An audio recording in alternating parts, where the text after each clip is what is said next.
Problem with being problematic. Get the light beam on me ready for electrostatic. Don't you step into this box if you're not batting. Then my gang got tools. You could call them boy crap, man. This gang got rules, man. You better watch your passes. This ain't none. What's going on, guys? This is Totally Blitzed Fight Club, the show where you can catch shots, smoke, and we're talking about fighting. These are your hosts, Paul Pick 'em, Win 'em Contra with. Hey, you already know that boy Kev, red handsome boy, man. Hey, look, man, if that pound heavy, tell him put it on my head. Fuck what you heard, man. And always with us for fight. Going on, man. Marcus, you already know what it is. Come on, man. Hey, Mark, man. Tell the boys what how the training been recently, man. How's the training going? What's the sparring? Man, we good, like? man. I just got back with my original coach, man. So back in the going heavy. So try to fight soon, especially a couple of times this summer. Nice. Hey, man, drop them dates, man. We gonna do a whole Marcus review and a whole Marcus fight card, a whole Marcus card, all that. We gonna be like, hey, live footage and all.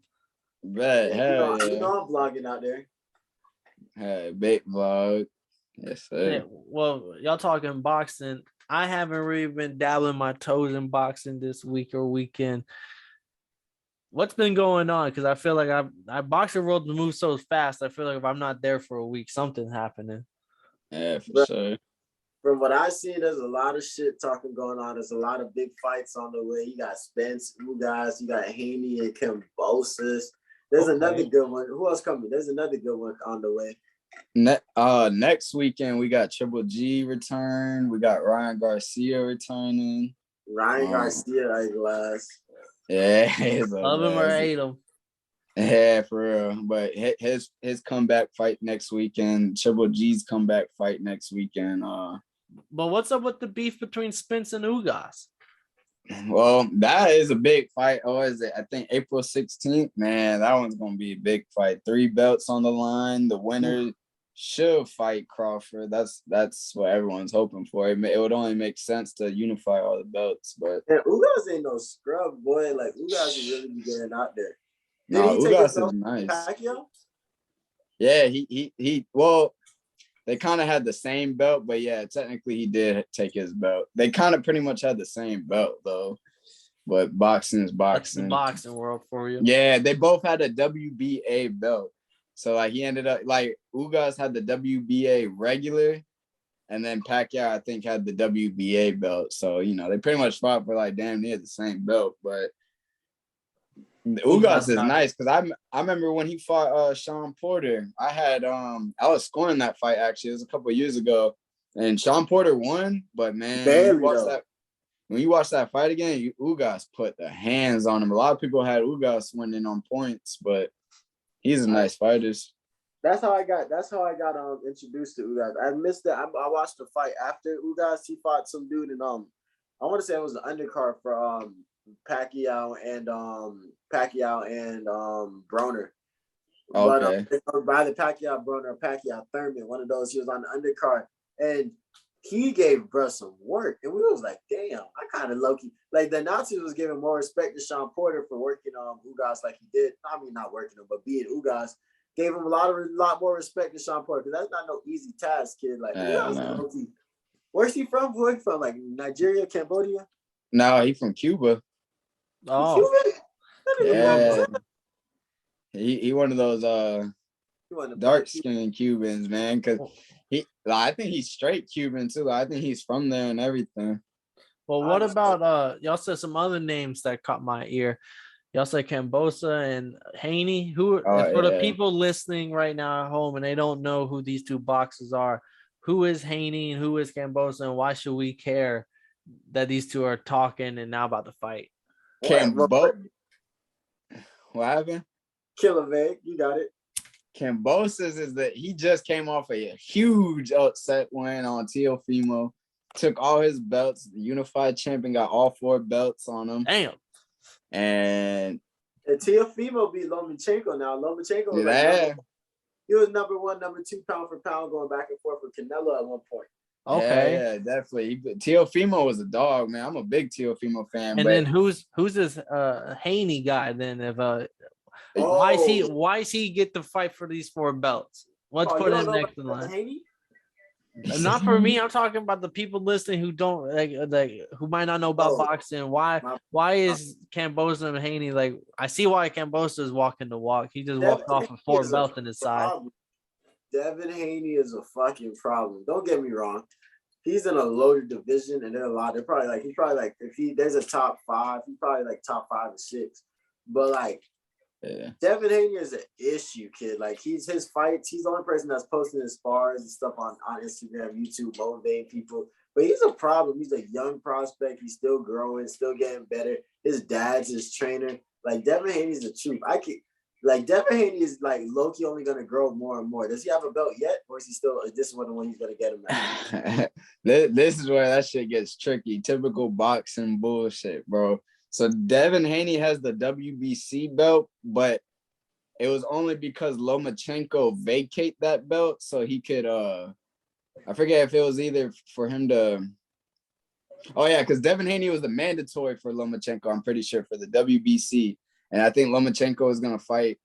He wanted to unify the belts and fight Teofimo for his IBF belt. So he vacated the WBC belt, and they pretty much emailed Devin Haney and gave him the WBC belt since he was the mandatory champion. So a lot of people on Twitter was on his ass and calling him email champ because that's how he got his belt. He didn't win his belt in the ring. So like WBC emailed him, giving him his belt, and like that's why some people say Kambosos isn't the real unified champion, because the WBC belt he has is called the WBC franchise belt. But that's a bunch of bullshit. But either way, they're fighting, so it's gonna be for all the belts, no matter what. Now, okay, yeah, but the email chant shit's funny though. It sounds like a big ass fight. I'm not gonna lie, and that's only in a couple weeks now. But we didn't talk about Spence though. Spence a motherfucking dog. I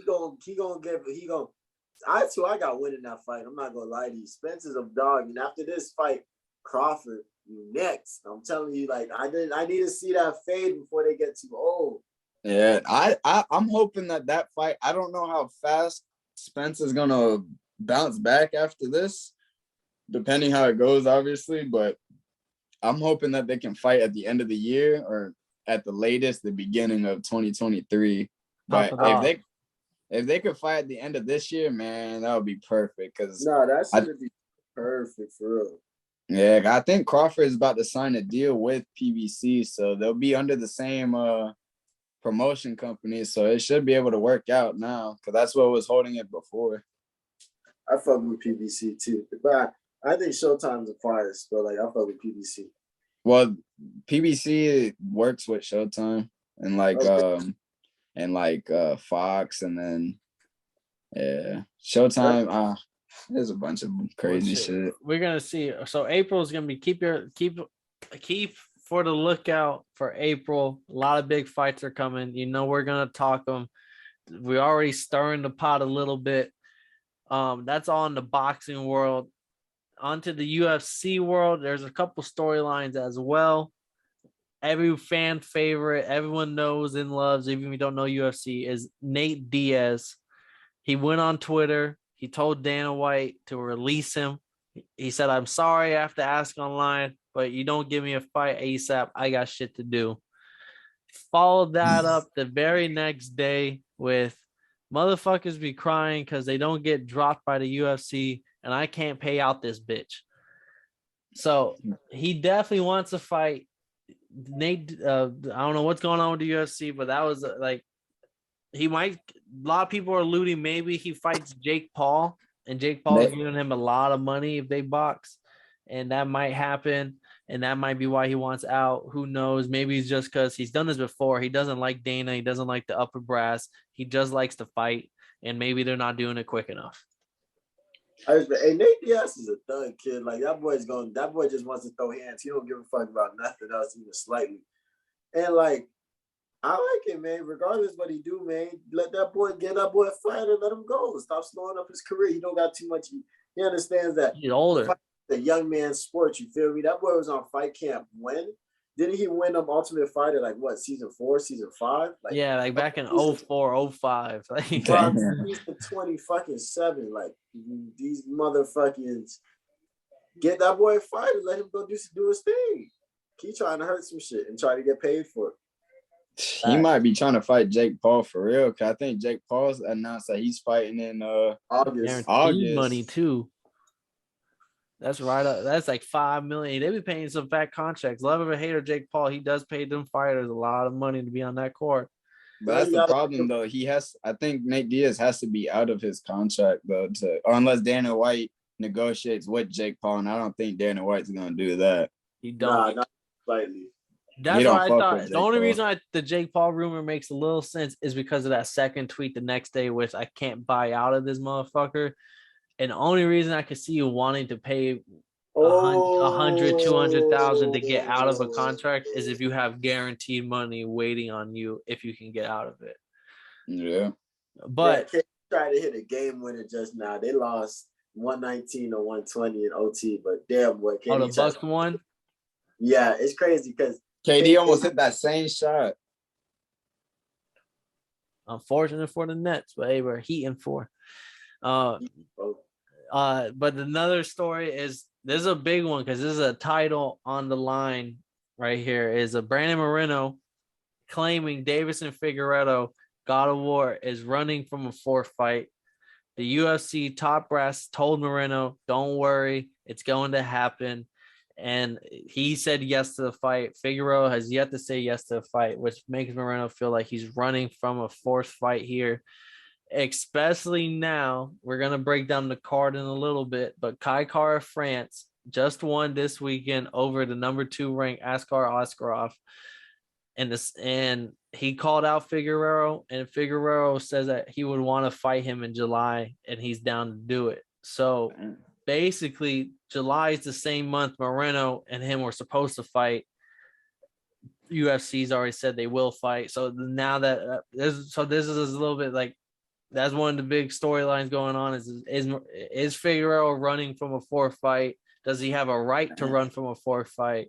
Stuff like that. How do y'all? What's the record? It's so they fought the first time and it was a draw. Second fight, Moreno wins with a rear naked choke. Now he has the belt. Figueiredo wins just recently. Now he has the belt. So now it's 1-1-1, a legitimate tie throughout right down to how you would draw a tie.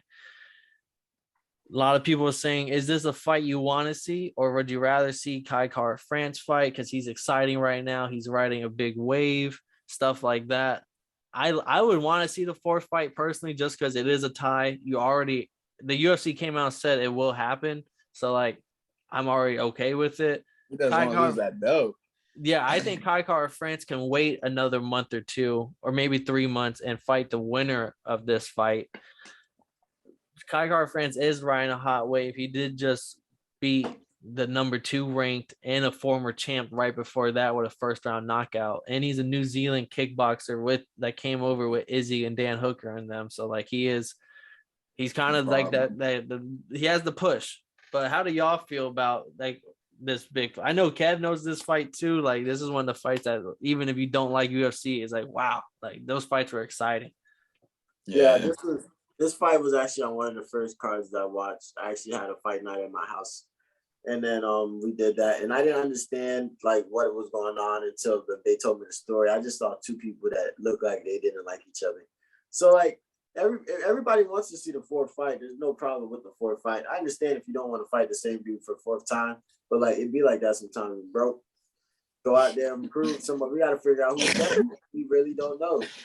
Like, we really don't know, dog. Like you might be better, he might be better, but like get out there. Like, and this isn't boxing. Like you don't have the promotions and all the middlemen. You got to go talk to Dana. And Dana said you got to fade him. Now Dana, you can send your people to talk to Dana, but Dana's people are gonna tell him that you got to fade him. Like it's gonna be the same thing regardless. Dana's people a little bigger. So like they probably go knock this out, and I hope it's another exciting fight. And if it is a boring fight, then nobody will do it again. But at least we know who the fuck is the best.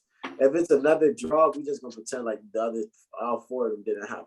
Like we just gonna pretend like fuck it. Just move on to the next guy at that point. This is fucking insane. We're not doing this again. Nah, a draw would be ridiculous if that happened again. That'd be fucking crazy. But I think they should do a fourth fight just because didn't they both take the belt from each other? So, They both took the belt, and Figueiredo was running like an undefeated streak, just retaining the belt type shit. When he lost the second fight? It was one of those where like Figueiredo has never lost the belt. I watched that one live, and wasn't he the first Mexican champion in the UFC history? Yeah, I was watching that because he was Canelo gave him a shout out too. I remember watching that card. And Mexico is a market in which Dana White is trying to tap into ever since Cain Velasquez came over at heavyweight. So like I can see why UFC is pushing it. Like, nah, we're gonna run it, and like we need Mexico's draw because they love fighting. Like that's a fighting market that you need to tap into. That's a boxing fucking kings down there. But next one was a name y'all might not know, but former big name at one point, Ben Rothwell, who was slated to fight Alexander Gustafsson, who you don't know him. He was the Dutch kickboxer that fought John Jones, and he was the one that actually made it like it was a close fight and everything. He was on the cover of UFC, and now he just got released. They haven't said why, but he was supposed to fight him in May. It's not happening, and they just released him. So we don't know much about that, but eventually that might take place. Jeez. Sad to see. He is older. I don't know if it was like some drug test violation or contracts but just to see him like have a fight set up in May 21st against Gustafsson, who's making a comeback after a while and stuff like that. And then now all of a sudden that fight's canceled and they just released the other fighter without saying why. I don't know. That's a little weird. Yeah, that is a little weird, especially if he had a fight set up, and so that means they was working with him. Yeah, I have no idea. I don't want to speculate anything. Put out like unless he asked for a release and he's going to try to go and fight with someone else. I don't know, man. I don't know. There's nothing bigger than the UFC, man. Yeah, but that boy want a bag. He not getting paid. He feel like Patty the Baddie. Patty the Baddie say he not getting the bag. He want to get paid. Yeah, he's the first one to go on strike. Yeah, he's the first one to go on strike. He's just waiting for everyone else to fall in line with him. And the boy said, he said he doesn't plan on fighting for a championship until like 2025. Hey, no, but he is a young prospect, and he is only making a lot less money than what top talent's making. So I understand why you want to wait until you're making that much money to fight. Because if you take a loss early, you're not getting that money later on. Oh, Patty? Yeah. Yeah, once you take that first L, you're not making that same money later on. I mean, that's how it is in at least boxing. I'm not sure about UFC, but I'm pretty sure, at least for his hype train, I'm sure that would damage it. But no, that kind of wraps up the UFC news on our side. We'll have some more later on. Maybe another episode of Fight Card will hit some UFC news. But we have to cover the UFC Fight Night in Ohio. Blades versus Dawkins, which was this past weekend. It was kind of I won't say it was bad, but there was a lot of decisions. It wasn't the most exciting. It wasn't riding the same wave as the past two cards. Yeah. Yeah, it's kind of tough to keep up with that because that's Dana White's thing. You can't put on super fights every fucking weekend, but he finds a way to put on super fights every fucking weekend. Like, and sometimes they don't hit as hard as the other ones did, but like, there's always some great takeaway from these UFC cards. Like this one has some bare ones. My personal favorite had to have been Matt Brown putting them things on him, even though he lost. Told you. Matt Brown Oda has putting them things on them boys. So like I thought he looked good. He looked good for my opinion. 40 years old, boy. But that's a really old age. But this UFC card's been nice. Who do you want to start with? So I'm gonna run through some of the early card part stuff before we start hitting some of the meat out of this stuff. First one was Mark DeCasey versus Borshoff. I was hyping up. This is the fight where I should have known. Stop betting. because it started off bad for me. I was all over Borshov. You heard the previous podcast, and great kickboxer. But Casey, who's not even a great wrestler, just completely came out and he didn't want to strike. He just wanted to wrestle. I'm gonna win the scorecard, and that's what he did. Had all the controlled time. Didn't let it allow it to go to feet. He had 11 takedowns in a 15-minute fight. Like that's just like insane. Like his career best before was 5. To put into perspective, like he said, like it was completely like he's not even a wrestler. So like it just showed me that Borshov maybe got some hype, which is why he's on a main card here. But this is why you can't hype kickboxers until they prove to you they have solid takedown defense, or at least can fight on the ground. Like my dog Izzy. Yeah, Izzy. Like, even when he was on his title run, like it took like. It had to show that he could stop takedowns until he fought Yoel Romero and stuff like that. So maybe he gets back in the lab, but he's a little bit older. So, but that's what kicked it off. It was a very slow, drawn out, unanimous decision. 5 minutes, 3 rounds. Next fight, it was kind of a banger. You had Neil Magney versus Max Griffin. It was a split decision, 29-28. It really could have gone either way. Neil Magny is a personal winner for me because he fucking Batista bombed Max Griffin in the middle of the fight in the third round. That was a highlight. Hey, but shout out everyone who reacted on the Twitter, on TotallyBlitzed Twitter. That shit still to this. Jerry Lynn, who I guess did the pile driver in WCW, ECW, and the WWE, he himself liked the tweet and stuff like that. So like, what the fuck? Yeah. Jerry Lynn, he's a hardcore. He's more of the ECW and WCW. He was a little bit older for when WWF and stuff came around, but he was a hardcore legend. And the pile driver was his specialty, and he deserves some residuals after this match. Yeah, I know exactly who that is. That's crazy. But yeah, Neil Magny pulled out the dub here. He's still ranked. He's probably looking toward maybe a number 1 contender fight after this.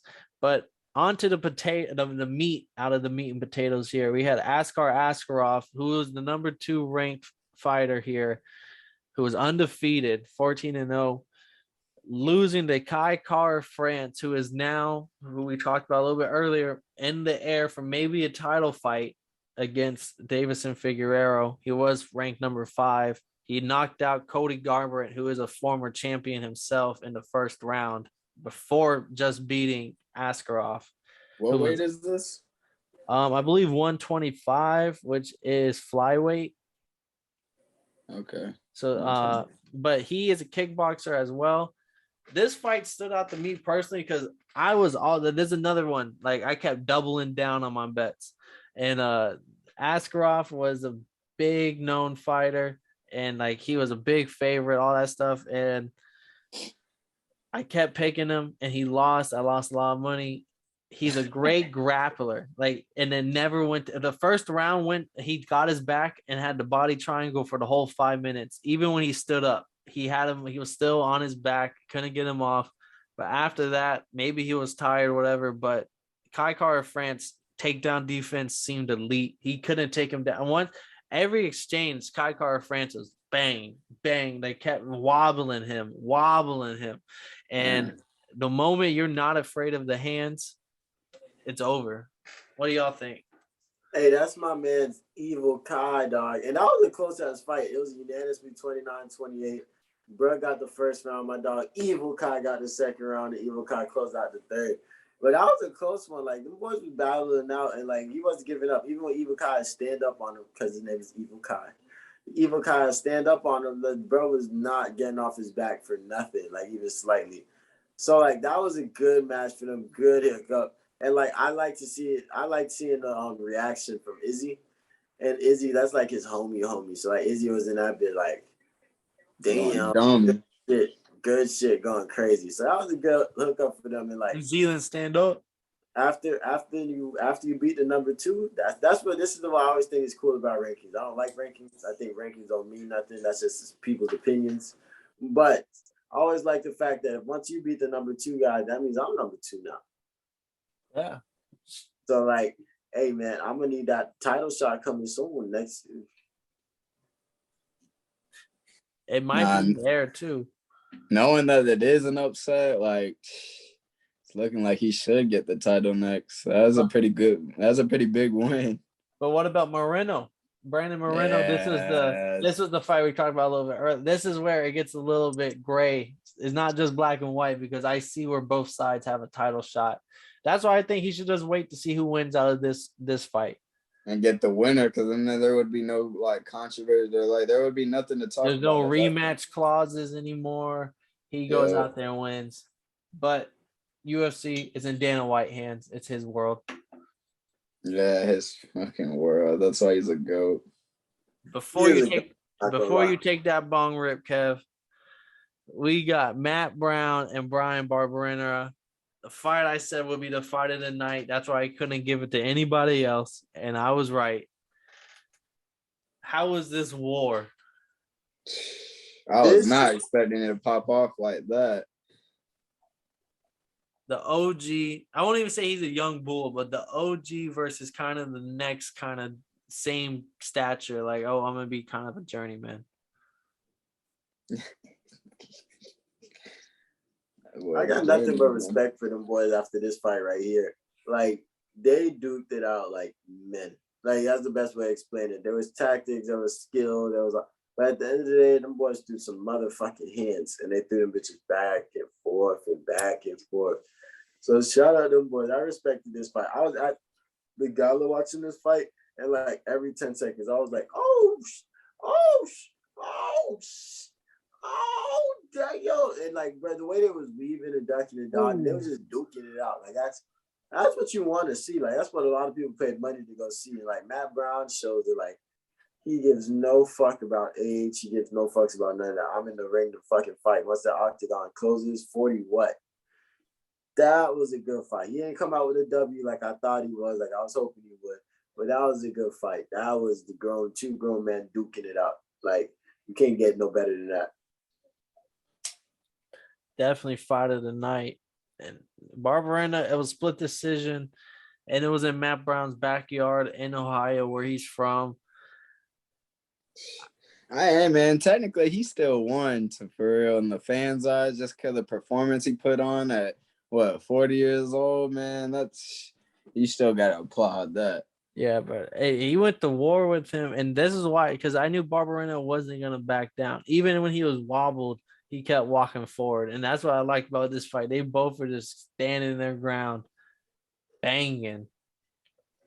This led up to the co-main event, which was Joanne Wood, the OG of the flyweight women's division, versus Alexander Grasso. And Alexander Grasso won by a rear naked choke, first round, within 3 minutes. Stupid bitch. So I'm not gonna lie to you. The fact that I appreciate you for throwing out the rock. I do not remember. I remember seeing them getting set up, like, oh yeah, the girls, seeing them walk out and stuff like that. But because I was at the gala, like a performance probably or something went on, I had to look up. But when I looked down, there was some fight was not going on anymore. Like they was already out of the raising hands. Yeah, they was already out of the fucking ring. What's up, man? Oh no, he was just saying he was basically like how quick it went.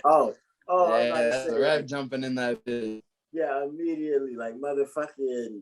Yeah, I do not remember why. I remember everything except the fight itself. And like I'm upset because you know how I love me a good rear naked choke. Simple, classic. Get him out of there. Gets the job done. Or he didn't put your chin down and let me lock that thing up. Get him out of there. Get him out of there. I remember looking at my phone and I seen her holding. I was like, damn, that shit was over so quick. I wasn't even expecting that. Hey, yeah, and this is Grasso's a young prospect, and she got the Mexican boxing too. So to see her do a submission, which was kind of big for her because she doesn't do takedowns and submissions. She got 2 takedowns this fight and one with a submission, which she won. Yeah. That's big in her camp. Yeah, like now she's going from just the Mexican boxing style. She got the hands, we know it. Now she got a little bit of the ground game. Oh, she's gonna be something special. Hey, I have a question, right? I was explaining to somebody the difference between like UFC and a lot of stuff. How important are takedowns? Because takedowns. How important is a takedown? Because I understand that, like, once you take somebody down, you still have more shit to do. Like, in normal wrestling, you get 2 points. Takedowns all day, 2 points. You Greco-Roman, you throw his ass over your head, you get like 5. You throw his ass, you get 4. But motherfucking takedowns are always gonna be 2 at the end of the day. So what is motherfucking? How important is a takedown in the UFC? Because like, regardless if you get a takedown, somebody stands right back up. Like, it doesn't really mean much. Versus like, and if you because you have more work to do. Like, once y'all get to the.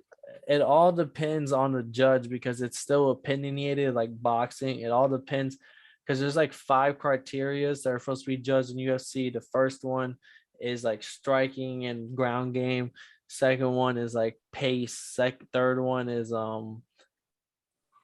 overall presence, damage. Like, I can't remember, but there's a lot of like different criterias, and it all depends on how that judge scores each thing, like what makes a bigger factor. Because a takedown, like you said, like sometimes a takedown means they take them down and they're there for a minute or 2 minutes and they control the ground game, versus a takedown that they get right back up.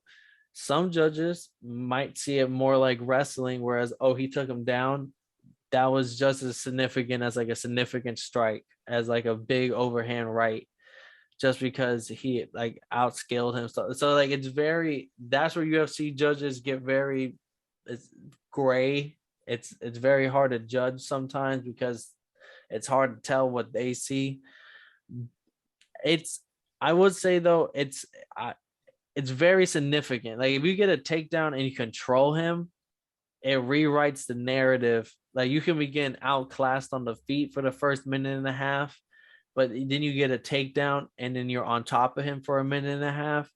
That outweighs getting beat up on the feet, because when you stand back up, maybe nothing much happens, but it does show that round went to you, if that makes sense. Respect. Control the fight. I appreciate that breakdown from you. You can get him you can catch him at the Totally_Blitz podcast, or Paul or King Council for any fight breakdowns. Let him know. But the main event, the one that packed the fucking seats in Columbus, Ohio, was Curtis Blaydes versus Chris Dawkins, the big boys heavyweight division.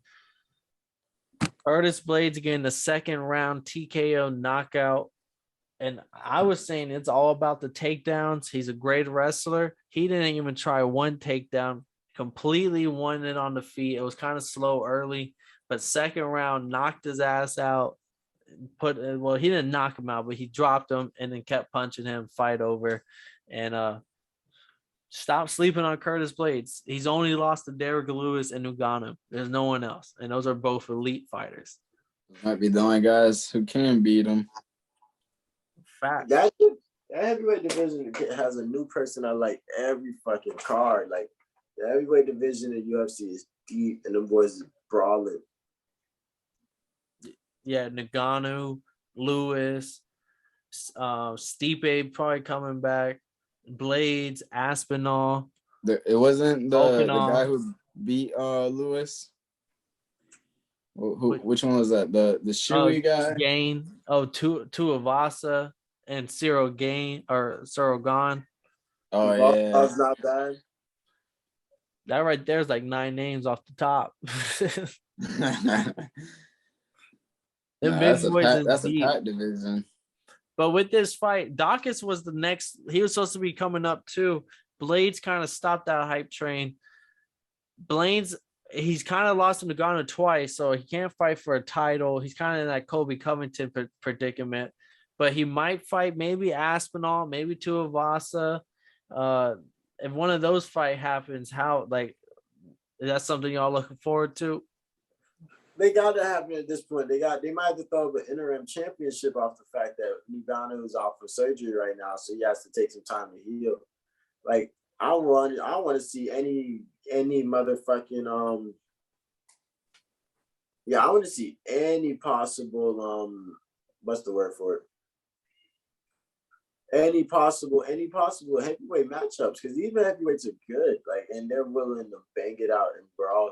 And then like Aspinall is one of the better wrestlers I've seen. Like, he's ranked like what, 8th, 9th, 10th? 12th? No, he moved up now after being Djokovic was ranked 5th, so now he moved up.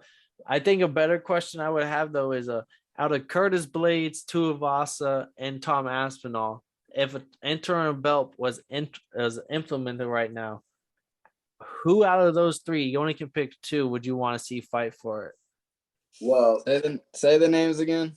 Tai Tuivasa, who just beat Derrick Lewis, Tom Aspinall, who just beat Drago Volkov, and then Curtis Blades, who's already ranked 4th, and he just beat Chris Dawkins, which is like, these are the big names coming in heavyweight. You only pick two. If interim belt is on the line, all three are coming off a win. I'm not gonna lie to you. I'll put Blades with I want to put Blades with Tua, but like, and then now I might put Blades with Gaines and give Aspinall the number 1 contender spot. Okay. Yeah, I like Aspinall. I mean, at least what he showed in his last fight, he looked nice. I mean, maybe I feel like Tai Tuivasa is like up there because like he's number like 5 or 4 or 3 or something now. He's right in there. He beat Derrick Lewis, and Derrick Lewis was what, number 2? Yeah, and he was up there in that top 3 contention for like 5 years or so. So like, there's a line right now. I think Aspinall is probably behind Tai, but I would put Gaines and Blades, and then let Tai come through. But what you was finna say, Marcus? I didn't mean to interrupt you. No, I was just gonna say that Blades can keep putting together like wins against these top-notch guys. He definitely deserves a title shot, even if like you kind of got to give it to him at that point, even though if he lost it before. But shit, if he keeps being any more top guys, shit, it'd be a wrap. Give me the Tuivasa and Aspinall fight, and give me the Blades and Gone fight. That'll be tough. And then the winner of those two fight for the interim belt. Shit, you have a little tournament. Yeah, Dana White do some Mortal Kombat type shit. Right, some Super 6. But that closes out UFC Ohio. We'll catch y'all back because next week, not this week, we're off on UFC and boxing. Next week, though, we catch us for UFC 273. There's gonna be some 2 belts are on the line. We're gonna be talking a lot of fights. You know, the Chavet or whatever. I can't even say his name right now. I'm so fucked up. The welterweight contender right now, he's gonna be fighting. There's a lot of shit going on. Boxing, we already told you, stay prepared. There's gonna be a lot of fights that's coming up in boxing in April. But to close us out, as always, is gonna be that boy Cat. Yo. Wrap us up, my guy. All right, man. I was just thinking about all the foolishness I'm gonna be getting into this weekend because I got all this extra time without having to watch no cards this weekend. It's going to be fun. But hey, man, this has been the Totally Blitzed Fight Club, and if you didn't know, too bad, too sad. We still watch fights and we making moves, man. It's been your boy Lil KK, aka Kev. No Kev, big handsome boy. You know what I'm saying? I don't know where I came up with that one. That boy Paul Pick'em winning concert. We got Marcus, nickname Pendon Penley. You feel me? So hey, man, this been Totally Blitz. Your beard. The medicines. We've been on that rock star regimen, knowing that I'm heaven sent, higher than I ever been. I got a problem with